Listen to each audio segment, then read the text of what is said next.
So మీకున్నటువంటి strength ఏంటి, మీ faculty strength వివరాలు కూడా మన ప్రేక్షకులకు చెప్పినట్లయితే వారికి ఉన్నటువంటి డౌట్స్ అనేవి క్లారిఫై అవుతాయి అన్నమాట. Definitely sir. యాక్చువల్లీ కొత్తది అనే ఒక అప్రిహెన్షన్ పేరెంట్స్కి ఉండడం కామనే, బట్ పేరు మాత్రమే కొత్తది. అండ్ ఇంకా కొంచెం బెటర్గా చేయాలనే ఉద్దేశంతో స్టార్ట్ చేసింది. దీని వెనకాల 14 సంవత్సరాల నా హార్డ్ వర్క్ ఉంది యాక్చువల్లీ. సో 10 సంవత్సరాలు ఒక ఇన్స్టిట్యూషన్ని ఒక స్థాయికి తీసుకొచ్చి ఇంకా ఏదో చేయాలనే ఉద్దేశంతో మళ్ళీ స్టార్ట్ చేయడం అంటే అది చిన్న విషయం కాదు. సో డెఫినెట్గా స్టూడెంట్స్కి ఇంకా బెటర్గా చేయాలనే ఉద్దేశంతో ఇది స్టార్ట్ చేశాను. తత్వ అకాడమీ అనే పేరు మాత్రమే కొత్తది, బట్ దాని వెనకాల 14 సంవత్సరాల నా హార్డ్ వర్క్ ఉంది. ఒక 10 సంవత్సరాలు ఒక ఇన్స్టిట్యూషన్ని రన్ చేసి ఒక స్థాయిలో ఉన్నప్పుడు దాన్ని వదిలేసి ఇంకా బెటర్గా చేయాలనే ఉద్దేశంతో స్టార్ట్ చేయబడింది ఇది.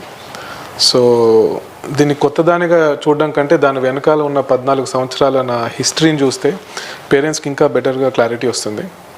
అండ్ ఈ 14 సంవత్సరాల్లో నా ఓన్ ట్రాన్స్ఫర్మేషన్ ఎంతో ఉంది. నేను 2012లో 9 ఎడ్యుకేషన్ అనే ఇన్స్టిట్యూషన్ని స్టార్ట్ చేసినప్పుడు నా మైండ్ సెట్కి, ఈరోజు తత్వ అనే ఇన్స్టిట్యూషన్ని స్టార్ట్ చేసినప్పుడు ఇప్పుడున్న మైండ్ సెట్కి చాలా డిఫరెన్స్ ఉంది.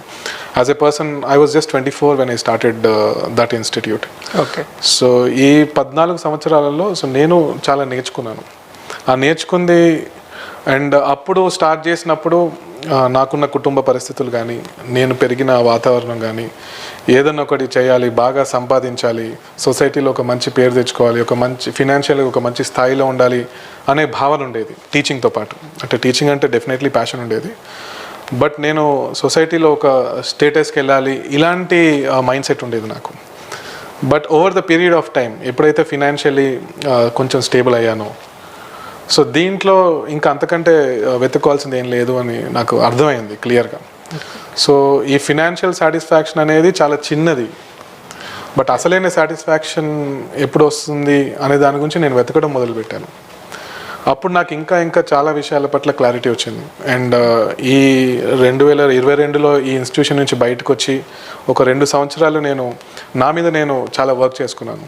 నా సబ్జెక్ట్ని ఇంకా లోతుగా వెళ్ళి నేను నేర్చుకోవడం జరిగింది. ఇంకా స్టూడెంట్స్కి ఏ విధంగా చెప్తే ఫిజిక్స్ లాంటి ఒక టఫ్ సబ్జెక్ట్ ఈజీగా అర్థమవుతుందో అనే దాని మీద నేను చాలా వర్క్ చేశాను. సో నన్ను నేను ఇంకా బెటర్గా చేసుకొని, నా థాట్ ప్రాసెస్ని ఇంకా బెటర్గా చేసుకొని, సో అసలైన సాటిస్ఫాక్షన్ అనేది సొసైటీకి ఏదైనా చేయడంలో ఉంటుందనే ఒక నిజాన్ని నేను తెలుసుకున్నాను యాక్చువల్లీ. సో ఆ ఉద్దేశంతో స్టార్ట్ చేసింది తత్వ అకాడమీ. సో ఇది కొత్తది కాదు, 14 సంవత్సరాల పాతది. ఓకే. 14 సంవత్సరాల మెచ్యూరిటీతో కూడినటువంటి ఇన్స్టిట్యూట్ ఇది.